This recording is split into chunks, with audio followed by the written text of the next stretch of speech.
hoje estamos num podcast que é uma espécie de podcast secundário do Tortura de Mentirosos, falando da verdade, como os comediantes gostam muito, somos amigos da verdade. Já não sei bem o que é que isto significa, mas eu gosto de me enturmar nas frases da moda. Por falta de tempo de editar o podcast comum do Tortura de Mentirosos, que eventualmente seria com o Marcos Bilro, já está gravado, só que não tem tempo para editar, resolvi fazer aqui uma nova versão mais compacta. E desta feita vou falar com o Luís Martinho sobre coisas que podem ter que ver com o humor ou não. Tentemos, à falta de melhor, fazer piada com aquilo que não tem humor. E vamos falar sobre 2 ou 3 temas, um podcast mais curto, cujo nome nem sei preverem o profissionalismo com que eu me empenho nos projetos. Como se costuma dizer, se é grátis também não se pode pedir muito, não é? E isto pode-se aplicar até à filantropia. Se é grátis, também os pobrezinhos não podem pedir mais. E é por isso que eles agradecem tudo. Mesmo o influencer, o que é que o influencer tem para dar? Uma foto. E eles ficam todos contentes porque não podem pedir mais. Temos connosco o Luís Martinho para falar daquilo que ele quiser durante 20, 30 minutos e as palavras são tuas, podes iniciar isto da forma que quiseres. Olha, agora lembrei-me, primeiro, mais uma vez, obrigado. Epá, ainda estava a pensar um exercício de escrita criativa, podemos lhe criar aqui o nome, não é? O pequenino, mas divertidinho, sei lá. Ainda não. Já que somos verdadeiros, estivemos a gravar outro podcast que eu tenho sobre literatura, onde falámos sobre um livro do Ricardo Aruz Pereira, e às tantas sinto-me tentado a pegar ou a parodiar aquela expressão humor igual a tragédia mais tempo. Brincar aqui de alguma forma, às tantas é tragédia menos tempo, ou tempo, ou uma coisa qualquer a brincar com esta expressão. Mas seja como for, havemos sim, eu acho que está um bom início. Olha, não tínhamos tempo para mais, é um nome bom para um podcast. Não havia tempo para mais. Tenho só de verificar se esse nome já não está atribuído. Por isso, mas olha, é uma boa hipótese, não houve tempo para mais. Tinha uma consulta às 5 e na sala de espera aqui estou. Mas olha, isso até me fez lembrar uma coisa, um ângulo cómico nisso, engraçado nisso que estavas a dizer. Imagina um coach daqueles motivacionais que me aparecem às vezes no feed do Instagram a comentar isso. Não tens tempo? Nós todos temos as mesmas 24 horas. Não tens tempo porque não queres, porque tu não acreditas, porque tu és o senhor do teu destino. Tu és o senhor da tua coisa. E aquele discurso... Epá, é engraçado. Eu um dia fiz uma experiência social e recomendo a quem nos ouve, ou não, e que agora anda muito essa moda do meditar, do banho gelado, correr na rua. Ainda outro dia fui às finanças e o homem das finanças assim para mim. Sabe que eu agora... Aliás, as pessoas aqui gostam muito... Aqui em todos os lados, as pessoas agora parece que gostam muito de falar da sua vida sem lhes perguntar. E o homem do nada começou-me a dizer: olha, eu agora às 6 da manhã, eu estava lá a apresentar papéis e do nada o homem disse: olha, às 6 da manhã vou correr para a rua. Eu disse: ok, não perguntei, mas fico contente de saber. E ele: sinto muito bem. Você devia experimentar, aqui dá um espetáculo. Olha, estou mais magro e tudo, a minha mulher até diz que eu estou mais bonito. Eu disse: correr pensei que era para as pernas, não sabia que era para a cara, não sabia que dava para treinar a cara. Ou seja, as marcas de maquilhantes estão lixadas. Se o pessoal começa todo a correr, elas desaparecem, não é? Pois é. E então eu lembro-me sempre desses mindsets, porque eu tenho um livro de mindset aqui, que é, eu fui ver outro dia, que é O Homem Mais Rico da Babilónia. E fiz uma experimentação, que foi ler este livro e depois também ouvir uma hora dessas coisas motivacionais. Eu até acho que aquilo chamava-se no YouTube Testosterone 2.0, o meu grande destaque. E então aquilo era um mito, o quê? Que nós, como somos homens e temos testosterona, nós temos a obrigação de liderar e temos a obrigação de fazer, e que o mundo só andou para a frente porque há testosterona. Eu não sei se aquilo era alguma empresa de testosterona a sugerir para a gente meter ampolas aqui, para ganhar um bocadinho de cabedal e não sei o quê. Porque hoje em dia também há uma certa... Antigamente, tu és contra as drogas de rua, mas se for testosterona ou uma hormona que usada em excesso também faz efeitos nocivos, já está tudo bem. Porque nós vivemos na pós-verdade. Hoje em dia não há coisas más, como a gente já falou em certos sítios. Não há coisas más. E esta coisa do mindset faz uma coisa que antes fazia a religião. A religião de antes é o quê? De antes a religião dizia que quando tu morreres vais para um sítio melhor. Agora ainda é mais. Agora isto é em esteroides para ligar os dois assuntos. Sim. Agora não é vais para um sítio melhor. Não há sítios maus. Não há sítios maus, só depende de ti. Então se for mau, está aqui na cabeça. E até tu és, de certeza já tens esta percepção desse livro. Eles vão recaustar o estoicismo do Marco Aurélio, do Imperador Romano. E o Imperador Romano dizia o quê? Tu sofres na mente. Desgraçado se ele soubesse para o que estava destinado, não é? É um dos livros mais mal interpretado, mais manuseado por certo tipo de pessoas. O Marco Aurélio, nas Meditações, eu já ouvi todo tipo de pessoas a pegar nos fragmentos que compõem esse livro para depois. Mas isto acontece em maior ou menor grau com todos os autores.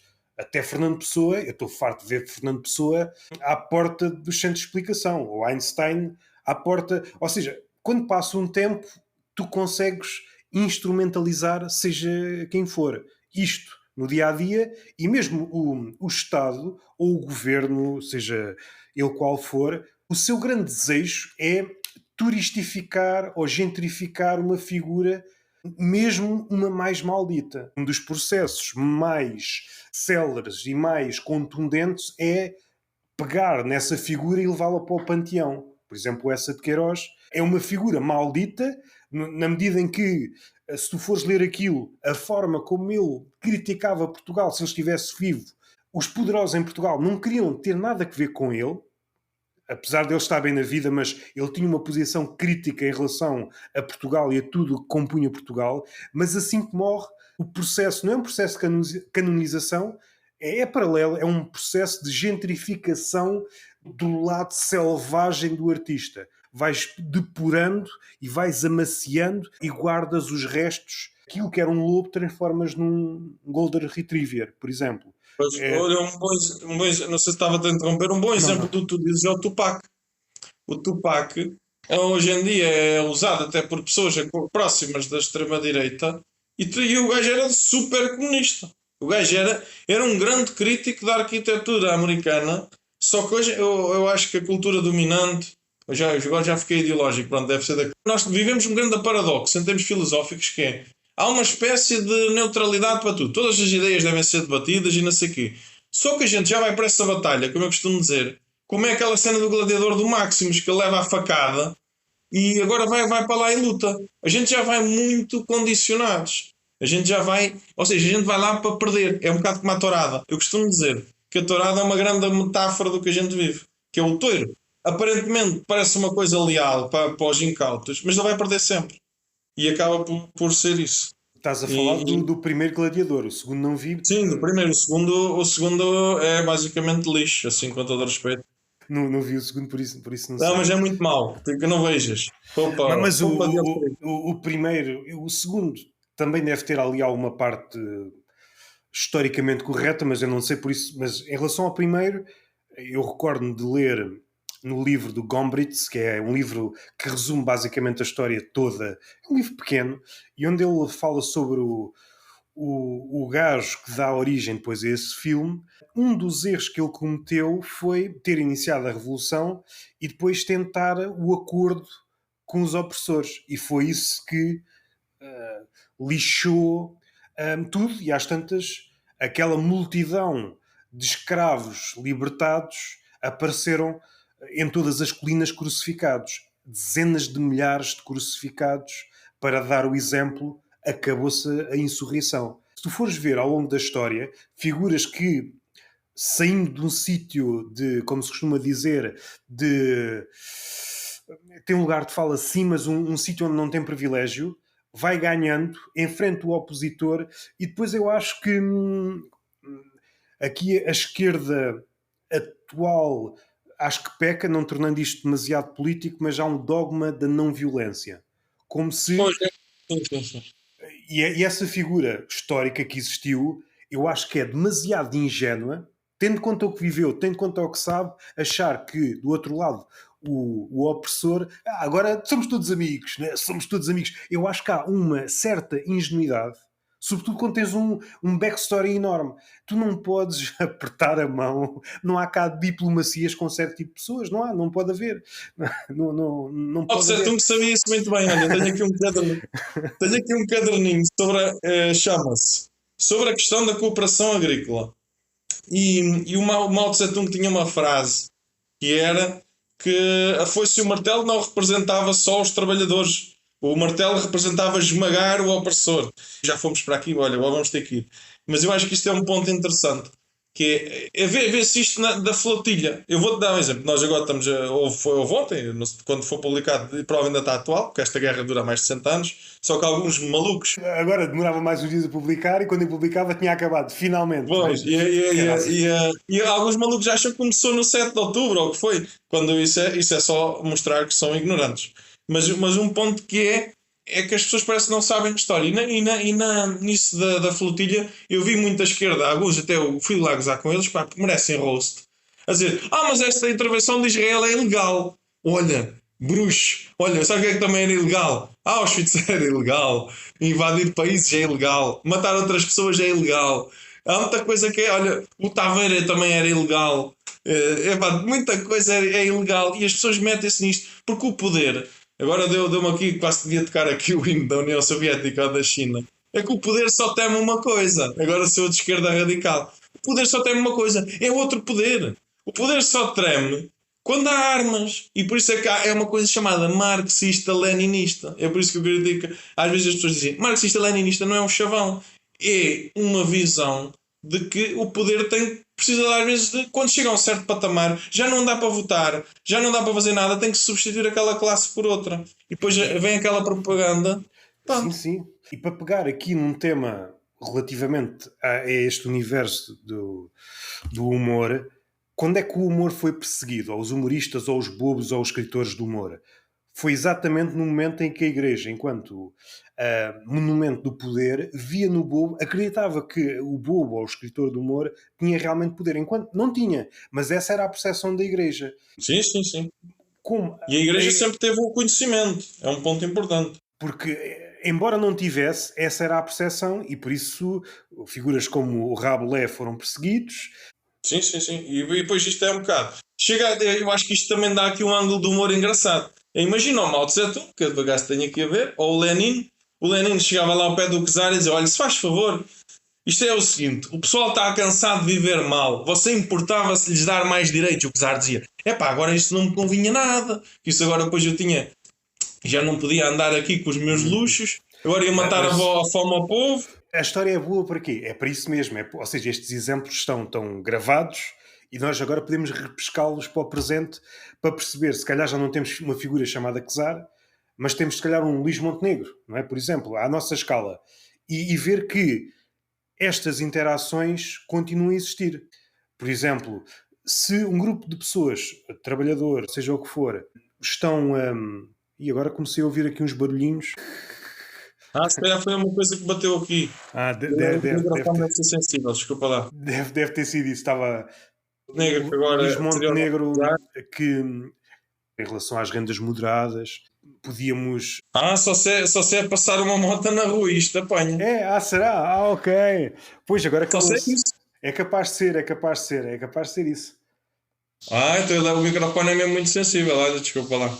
O Montenegro ser o nosso pesar. entre aspas, não vão os literalistas interpretar isto. Então, mas o Czar não existe, não sei o quê. E a forma como ele utiliza, ou está a utilizar nos últimos tempos a palavra democracia a despropósito. Cuidado, respeitei a democracia, não sei o quê, cuidado, democracia. Não, eu sou a figura mais transparente. A forma como ele utiliza as palavras e a forma como ele interage contra aquele que acha que os seus direitos não estão a ser cumpridos ou estão a ser retirados, é mais ou menos o modelo do guião que há pouco estavas a dizer. É alguém que já tentou por diversas vezes e acha que vai lá por vias diplomáticas. Só que o poderoso basta ignorar. Ou, se for mais sofisticado, agir de forma simpática, ou como o Montenegro faz, virar costas, que já nem se digna a manter o teatro da simpatia. Sim, havia aquele teatro de ouvir as pessoas e não sei o quê. Houve aquele episódio igual com uma velhinha. Exatamente. Mas já, por várias vezes, o Montenegro já revelou, e isto é, tal como o Trump, tem coisas boas. Fica claro. Se quiséssemos detectar algumas particularidades do Montenegro, se ele fosse um político como os outros, tínhamos mais dificuldade. Assim como ele apresenta tudo escancarado, é fácil de perceber. O facto dele repetir as rendas moderadas, insistir, o Ministro da Habitação insistir, fica claro que eles vivem num mundo à parte. Podia ser uma gafe, podia. Ainda que a gafe pudesse ser interpretada tens de trabalhar melhor os números, porque isso já começa a ser uma recorrência no governo. Os números são colhidos não sei onde, batem sempre ao lado, é uma coisa é assustadora. Seja a ministra da Saúde, seja qualquer ministro, saca números não sei de onde, é sempre ao lado. E depois há uma verificação da oposição, e peço desculpa, não são estes, eu vou buscar outros. Depois, mais outra vez, errados. Sim, sim. Agora tocaste aí num ponto que eu acho engraçado. Ou seja, neste modelo, isto pode ser levado até ao infinito. A ministra ou o ministro vai trazendo, ou o primeiro-ministro vai trazendo outros dados, a oposição ou uma figura qualquer à paisana diz, não, estes não são os números. Ok, vou buscar outros. Vai buscar outros. Não são estes. E então é isto. Nós parece que estamos presos neste eco perpétuo, não é? Que não há meio de silenciar. E não há forma de dinamitar, não há uma forma. Já chega desta porcaria, já chega. E parece que nos faltam formas de pôr a cobro este tipo de patranhas. Não sei se estou a interromper, mas é um ponto que eu achei interessante. Que agora andei as autárquicas. Epá, e eu que até sou uma pessoa que até aprecia mais ou menos a política, eu fui ver e os debates são um lixo. São um lixo. Os debates são. Não há ideologia, era isso que eu queria dizer. Só se debateu um debate ideológico. E a política também tem que ter ideologia, tem que ter caminhos. A política não pode ser só, como eu vejo nos debates autárquicos, que é... Ok, eu percebo que numa junta de freguesia se fala em alcatroar estradas e assim. Mas, epá, não pode ser só o IMI, baixámos os impostos, fizemos uma rotunda, fizemos não sei o quê, a variante da não sei o quê, eu trouxe mais comboios para o meu concelho e eu vi de várias localidades e era sempre a mesma coisa. E os investimentos... E o senhor esteve lá e não negociou o PRR e não sei o que mais. Epá, e eu sou sincero, ao fim de 10 minutos o máximo, eu desligo. E é quase tu, e é um ponto que é muito perigoso. Quase tu nem notas diferença. Agora vou fazer aqui uma piadinha também, porque temos sempre uma coisa do humor. Tu, tirando o vestir, quase não notas diferença ideológica entre as pessoas. Se aquilo não parecer legenda, tu nem sabes qual é o do Chega ou do PSD ou não sei o quê. Do Chega sabes sempre que está mal os padrões. Leva sempre uma camisa que não combina com o casaco. Mas entre outras coisas. Mas tu nunca sabes. Antes sabias sempre que o comunista era o das barbas e que não levava gravata. O do PS era assim muito engomadinho. E depois os outros com um ar que vem da Foz ou de Cascais eram os da direita. E essas coisas também, muitos humoristas hoje em dia furtam-se a essas piadas. Mas que é um humor muito atual. Continuava a ser o estereótipo. Porquê que o estereótipo tem que ser só como era há uns anos do preto ou da mulher ou do não sei o quê? Porque há muitos estereótipos. Já há muitos estereótipos. É o estereótipo do jogador de futebol, etc. Mas eu acho que até na política, pensando na política toda, mas autárquicas também, estereótipos estão todos à vista. Há um tipo de pessoa que tu, se conheceres, se for da tua zona, sabes exatamente que aquela pessoa vai ser daquele partido, mas às vezes também pode ser do contrário, porque, como tu disseste, às tantas, na base, na questão da política local, dá essa ideia. Se tu colecionares brochuras de todos os partidos, vais ver aqui os programinhas e percebes, bom, isto basicamente é igual, não é? Parece ser da Max, como dizia o Pacheco Pereira, é mudar é agora. E por exemplo, mudar é agora, qualquer partido pode usar isso. Saber fazer. Aquilo é um misto de pornografia com imobiliário. Saber fazer. Mudar é agora. Já é tempo. Basta. São sempre os mesmos. E qualquer partido pode usar isto. Ninguém tem um chavão ideológico, epá, como havia em 75.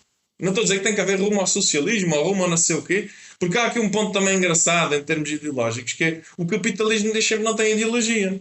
É o pragmatismo, é a ordem natural das coisas. Ninguém diz, tu é raro veres um político de direita. Aliás, ainda ontem vi isto na televisão.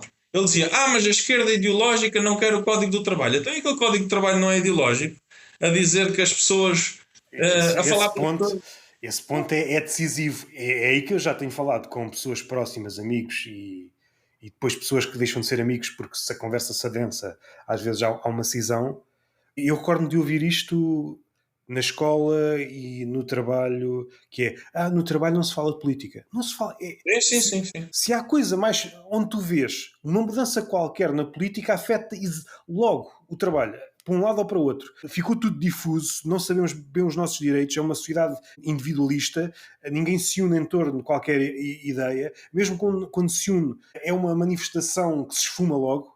Há uma manifestação, mostramos uma Sim, sim. cartolina O desagravo, mas depois vamos todos embora. vamos todos embora e acabou ali como se é assim por vagas, vamos 2 ou 3 e quem não mudou, então a gente desiste já, desistimos já, porque eles não nos dão as coisas, como não há, ou seja, a luta tem de ser sempre no sentido, se o opressor vai aumentando o desdém, a luta também deve aumentar. Ou seja, Só que não aumenta. Só que não exato. aumenta porque eu agora vou usar uma linguagem futebolística. Eu próprio e se calhar vou fazer um vídeo sobre isso. Se quer nos seguir, depois pode ir lá ver ao meu perfil. Que é a esquerda hoje em dia só defende. A esquerda hoje em dia é a Itália do futebol dos anos 90. É o Catenaccio. A esquerda hoje em dia é Catenaccio, só que é um Catenaccio mau. Que é um Catenaccio, o Catenaccio tinha contra-ataque. Que a Itália era matreira, né? A Itália, quem gosta de futebol sabe o que é que eu estou a falar. A Itália parecia que não jogava, que o adversário estava sempre a dominar e depois pegava na bola de tunga, um contra-ataque e matava o jogo. E nunca ninguém percebia como é que perdia contra a Itália. E ela foi campeã do mundo assim e da Europa assim. E agora é assim: a esquerda, se tu fores à esquerda, não quer conquistar nada. É defender o Serviço Nacional de Saúde, defender a escola pública, defender as pensões e os salários. Ou seja, nem é aumentar os salários, nem é aumentar a contratação pública, é defender. Só defende, só defende, só defende. Porque os outros vão empurrando, eles vão defendendo, defendendo, defendendo. E quem defende, isto é como no futebol: quem só defende, perde. Quem só defende, perde. E não tem horizonte, não tem horizonte. Exatamente, Tem porque a direita, melhor ou pior, mostra um horizonte, que é fictício, mas mostra. A esquerda furtou-se a mostrar o horizonte. Em qualquer patamar, seja local, seja nacional, a política furta-se a mostrar um caminho, um caminho rumo à utopia. Ou seja, já não acredita no inconcretizável. Não Mas acredito em coisa nenhuma, é não só acredita em defender, coisa. é o que eu estava a dizer. Eu vou até dar um exemplo: eu sou jovem. Imagina, tenho um lado e tenho vídeos motivacionais a dizer-me que se me esforçar e aguentar a dor, um dia vou ser rico e vou ter iates e gajas bonitas e festas em Ibiza. E do outro lado dizem-me assim: olha, se tu trabalhares muito, vamos defender a pensão, vais ao hospital de graça e vais ter dos filhos, não pagas a escola. O que é que a pessoa vai escolher? As festas em Ibiza e ser rico inconscientemente é o que lá está, ou ter hospital de graça? Está escolhido. Está escolhido. A escolha já foi feita no inconsciente. Estás a perceber? E, Esse é o problema e ninguém vê isto. e que tipo de humor é que nós podemos fazer em relação a estas temáticas? Achas quais são os ângulos assim Eu acho que é um mais bocado aquele ângulo semelhantes? à Saramago. Aquele ângulo à Saramago do. Estás a ver aquele ângulo do cego que vê em terra de. Que vê que quem não quer. Ou quem tem cego quem tem olho em terra de cegos, qualquer coisa desse género. Em terra de cegos, quem tem olho é rei, é isso? Exatamente. Porque acho que as pessoas hoje em dia estão muito cegas. Olha, é tipo o Zizek tinha um filme bom sobre isso, em que ele metia uns óculosinhos, não sei se tu viste. Era tipo, ele estava no mundo, depois metia os óculos, que era a ideologia, ele via o mundo como é que ele é. E acho que nos falta muito isso. Porque eu acho que hoje em dia até o humor para roast. Eu tinha a ideia, eu vou dar um exemplo. Aqui na minha terra, se calhar tu não sabes isso, aqui perto, mas no distrito onde eu voto, há uma candidata do Chega que tem um OnlyFans. E as pessoas acham que rosteá-la com isso não tem efeito. Hoje em dia eles já se blindaram contra o humor. Aliás, o que vai acontecer é que quem chamar a atenção disso vai ser achado de machista e preconceituoso, esquerda ou macho, e os homens ainda vão lá pagar os 9 € para ver, curiosamente, com curiosidade. E ele ainda vai ganhar clientes com isso. Eu notei curioso, li naquela fonte fidedigna chamada Correio da Manhã, assim uma nota de rodapé, um candidato do Chega foi apanhado entre moias. Como é costume? Eu acho que é tradição do partido. E não lhe aconteceu nada. Outro criticou. Foi abaixo, foi abaixo. Não sei se guardou tudo. Olha, ficamos assim, isto é uma cena experimental. Fica 2 gajos a falar e um gajo. Olha, já desapareceu. Já caiu, o gajo caiu, já foi enterrado, renasceu. E Tá. achas que. E gravou? Gravou que isto vai. Grava tudo. Ok, ok. Pô, também acho que estava a acabar nessa aí do Chega do OnlyFans. Acho que é bom, pois já uma coisa adicionas este restinho. Mas isso casa com uma coisa que já dissemos, como está tão blindado de diversos ângulos, é muito difícil ao subverter, ele já subverteu. O próprio Chega já é a subversão de tudo. Vais subverter a subversão, Sim. fica uma coisa normal, o normal não tem muita graça. Mas o que eu ia dizer, e só para dar este reparo, um dos gajo está a concorrer, meteu-se entre folhas, não lhe aconteceu nada. Outro gajo criticou o André Ventura, foi retirado. Ou seja, a única coisa que causa celeuma naquele universo é criticar o líder.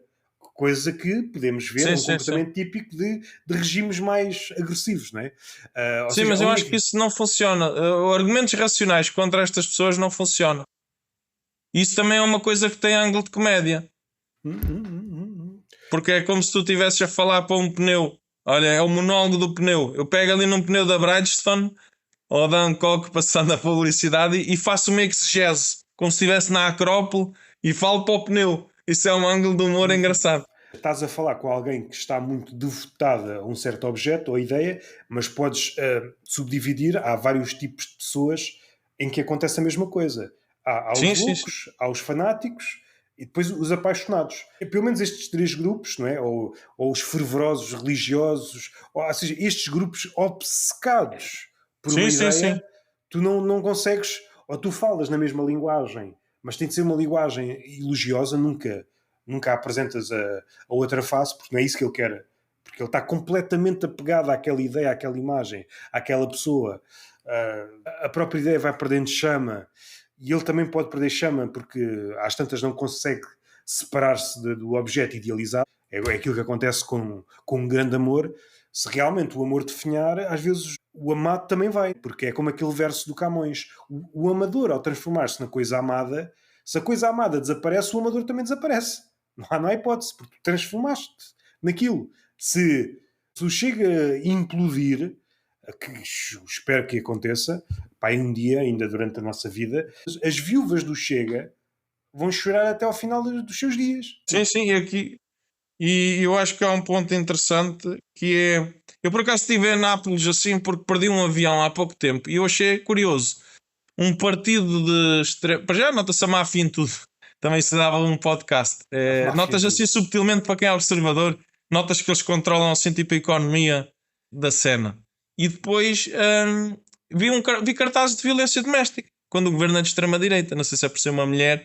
Também me abriu ali uns ângulos de possível comicidade interessantes. E outro ponto é, eu cada vez mais acho, que eu já não sei se era o Goebbels que dizia ou se era outro, que é, eu acho que eles são contra as coisas que querem fazer. Eles dizem publicamente que são contra coisas que eles realmente querem fazer. Por isso é que depois aparece aquele que é pedófilo de crianças e quer a castração química. Por isso é que eles dizem que são contra roubar e roubam.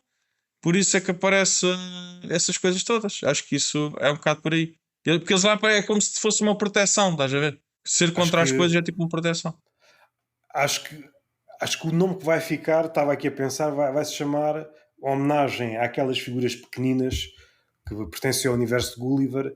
Isto vai se chamar Lilliputiano. Este foi o primeiro Olha, Lilliputiano, onde falámos sobre política e coisas à volta. E para terminar, qual foi assim a última coisa que te fez rir? Seja comédia propriamente dita, seja o mundo, o teu olhar é que fez brotar a comédia. E fechamos opá, com eu isso. vou dizer uma coisa nonsense, mas não interessa. É que eu fui passear a Mykonos com a minha mulher e eles lá acham que pizzas grandes dão sorte. E que eles vendem mangalhos que são abre-latas, como nas Caldas, e vendem um mangalho com aquele olho da Turquia, lá no meio do mangalho. E eu acho isso bem engraçado. É que quem tem pau e olho, aqui é um ferrolho, não sei. Havia Ou aqui um seja, trocadilho que eu quem devia tem ter feito. pau e olho, segundo esta, quem tem pau e olho, nada lhe pode acontecer porque está protegido pela sorte, não é? Exatamente. O outro é o olho que tudo vê, que é o pau que tudo vê. Yeah. É o pau que tudo vê e é o pau contra o mal olhado. Então, contra o mal olhado, O pau contra o mal mal olhado olhado, é dar uma... uma paulada é literal. É uma paulada no mal olhado. Não sei se nós estamos a analisar isto demasiado, mas à nossa visão, um dos apodos da pizza é a cobra-zarolha. Ao adicionar-lhe um olho, uma prótese, ele começa a ver. Ou seja, é uma adição à cobra-zarolha. Seria uma cobra que reaprendeu a ver, porque E uma aí só não cobra-zarolha... aprendem a ver como vê tudo. Que é o olho que tudo vê. Exatamente. E vários conflitos, porque o pénis... Pode ver e pode não comer, quando devia ser ao contrário. Exatamente. É porque tudo ver também lhe pode trazer angústia. Pois é. Pode tornar o pénis que tudo vê pode tornar-se um pénis angustiado, um pénis depressivo. Exatamente. Pronto. E pronto, os nossos ouvintes que tenham cuidado quando mandem as dick pics a quem mandam. Mandem visualização única. Fica aqui o serviço público. Mas Sigam aqui a gente e pronto. Se mandarem um pênis com um olho, será que é uma dick pic ou já é um Exato. recuerdo? E acontece sempre aquela. O pior é quando se manda a dick pic e recebe-se um comentário assim, mas isso é um cogumelo. É muito triste, mas também, olha, daqui também mandamos a nossa saudação a quem já ouviu isso, que também já me aconteceu. E é isso. Divirtam-se e coisa. Está feito.